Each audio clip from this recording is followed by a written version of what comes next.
శక్తివంతుడైన దేవునికి స్తోత్రములు. ప్రభువు యొక్క నామములో మీకు వందనములు. 2026 ఆగస్టు 7వ తారీఖు ఏర్పరచబడిన దైవవాక్యం యెహోషువ 14వ అధ్యాయం 6 నుండి 13వ వచనం వరకు. ఇందులో మనకు కాలేబు కనిపిస్తూ ఉన్నాడు. ఇతడు గొప్ప విశ్వాసి. తన విశ్వాసాన్ని బట్టి అతడెంతగానో దీవించబడగలిగాడు. కనాను దేశమును వేగు చూచుటకు మోషే కాలేబును పంపినట్లుగా అప్పుడు కాలేబు యొక్క వయస్సు 40 సంవత్సరములు కలిగినవాడు. అతడు అరణ్యములో ఇశ్రాయేలులతో పాటు నడిచినటువంటి వ్యక్తి. కాలేబుకు 85 సంవత్సరముల వయస్సు వచ్చినప్పుడు అతడు దేవుని యొక్క కృప వెంబడి కృపను పొందుకున్నటువంటి వ్యక్తి. అతనిలో ఉన్నటువంటి ప్రత్యేకమైనటువంటి దైవ కృప ఏమిటి అని మనం ఆలోచిస్తే, తాను దీర్ఘకాలం సజీవుడుగా ఉండుట, 2 40 సంవత్సరముల వయస్సులో తనకెంత బలము ఉండగలిగాదో 85వ సంవత్సర వయస్సులో కూడా అంతే బలము తాను కలిగి ఉండడం, 3 తాను అడుగుపెట్టిన భూమి తనకు తన సంతానమునకు ఎప్పటికీ స్వాస్థ్యముగా ఇవ్వబడింది. తనకు దీర్ఘాయుష్షు, ఆరోగ్యం, బలం, నివాస స్థలం దేవునిచే అనుగ్రహించబడుటకు కారణం కాగలిగాది. తాను దేవుడైన యెహోవాను నిండు మనస్సుతో అనుసరించుటయే అని కాలేబే ఇక్కడ చెబుతూ ఉంటున్నాడు. అది యెహోషువ 14:6-13లో ఆ మీదట మీరు చదువుకొనండి. కాలేబును గురించి మోషే ఇచ్చిన సాక్ష్యాన్ని చూడగలిగితే, కాలేబు దేవుడైన యెహోవాను నిండు మనస్సుతో అనుసరించాడు గనుక అతనికి అతని సంతానమునకు దేవుడు భూమిని నిత్య స్వాస్థ్యముగా ఉండును అని అక్కడ చెప్పబడుచున్నట్లుగా మనము చూడగలం. అంతేకాదు, కాలేబును గురించి దేవుడిచ్చిన సాక్ష్యాన్ని చూడగలిగితే, నా సేవకుడైన కాలేబు మంచి మనస్సు కలిగి పూర్ణ మనస్సుతో నన్ను అనుసరించిన హేతువు చేత అతడు అడుగుపెట్టిన దేశమును అతనికి అతని సంతతికి నిత్య స్వాస్థ్యముగా అనుగ్రహించెదను అని సెలవిచ్చినట్లు సంఖ్యాకాండం 14వ అధ్యాయం 24-25 వచనములు ఆ మీదట మీరు చదువుకొనండి.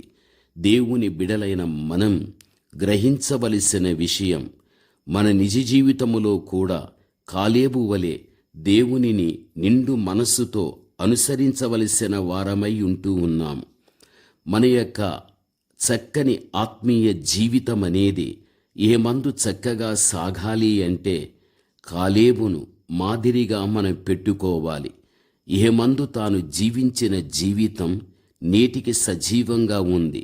భౌతికంగా తాను మరుగైనా తాను జీవించి వదిలిపెట్టినటువంటి తన జీవితం కళ్ళకు కనిపించినట్లుగా ఉంది. కాబట్టి మనము కూడా అతని పోలి జీవించే వ్యక్తులుగా మనముండాలి. ప్రభువునందు ప్రియమైన వారలారా, భక్తుడైనటువంటి పౌలు కూడా ఈ విధంగా చెబుతున్నాడు. మనం జరిగిపోయిన వాటిని మరిచిపోవాలని, ముందు జరగవలసినటువంటి వాటి కొరకు ఆత్రపడాలి అని, యేసును గురిగా మనం పెట్టుకోవాలని, ఆయన చేరుకోవటానికి మనం తొందరపడాలి అని ఫిలిప్పీయులకు రాసిన పత్రిక 3:13-14లో మనము చూడగలం. నిజమే, ఎప్పుడైతే పౌలు చెప్పినట్టు ఇటువంటి అనుభవం మన జీవితంలో ఉండడం జరగగలుగుతుందో, అప్పుడు మనం దేవునితో కూడా మన ఆత్మ సంబంధమైన బంధాన్ని బలపరుచుకున్న వ్యక్తులుగా కాగలం. అంత మాత్రమే కాదు, దేవుని యొక్క బిడలగా ఈ భూమి మీద మనం ఉన్నంత కాలము కూడా ప్రభువునందు ప్రియమైన వాళ్ళారా, మన మనస్సు ఆయనకు లోబడి ఉండాలి. మన కాళ్ళు ఆయన వాక్యం చెప్పబడిన చోటికి వెళ్ళాలి. ఆయనకు స్తుతియాగం జరుగు చోటికి పరిగెత్తు వెళ్ళాలి. మన చేతులు దేవుని కార్యాలు చెయ్యాలి. మన స్వరం ఎల్లప్పుడూ కీర్తనలో పాడుతూ దేవుని స్తుతించాలి. మన కళ్ళు ఎల్లప్పుడూ క్రీస్తుని చూడాలి. మన పెదవులు ఎల్లప్పుడూ దేవుని వాక్యము గురించి మాట్లాడుతూ ఉండాలి. దేవుడు మనకిచ్చిన సర్వ శరీర అవయవాలను ఆయన కొరికే మనం వినియోగించుకోవాలి. దేవుడు మనలను తీర్పు దినాన నేను మీకిచ్చిన జీతాలను నేను ఇవ్వగలుగుతాను. ప్రభువునందు ప్రియమైన వాళ్ళారా, దీనంతటికీ కూడా ఒక ప్రతిఫలమనేది మనకుంటున్నదని మనము గ్రహించవలసిన వారమై ఉంటున్నాము. జీవితములో ఎక్కడ కాని దేవుణ్ణి మనం నిర్లక్ష్యం చేసేటువంటి వ్యక్తులుగా మనం ఉండకూడదు. బైబిలు గ్రంథములో దేవుణ్ణి నిర్లక్ష్యం చేసిన రాజైన బెల్షెజరు ఏమయ్యాడో మనం అర్థం చేసుకోవాలి. ప్రభువునందు ప్రియమైనటువంటి వాళ్ళారా, మన యొక్క జీవిత కాలములో ఎక్కడ కాని నిర్లక్ష్యం అనేది మనము చూపించకుండా మనము జాగ్రత్తగా నిండు మనస్సుతో దేవుని కొనియాడే వ్యక్తులుగా ఉండాలి. దేవుని నిండు మనస్సుతో అనుసరించిన కాలేబుకు దేవుడు సంతోషకరమైన నిండు 100 ఏళ్ల జీవితాన్ని దేవుడు ఇవ్వగలిగాడు. దేవుని నిర్లక్ష్యం చేసిన బెల్షెజరు జీవితమును నిండు యవనములోనే తుంచివేశాడు. కాలేబు అడుగుపెట్టిన భూమి అతనికి అతని సంతానానికి నిత్యము స్వాస్థ్యంగా ఇవ్వగలిగాడు. బెల్షెజరు రాజ్యం అతడు గద్దె ఎక్కిన మరుక్షణమే పరరాజుల పాలైపోయాలి. కాలేబు మన వంటి మనుష్యుడే.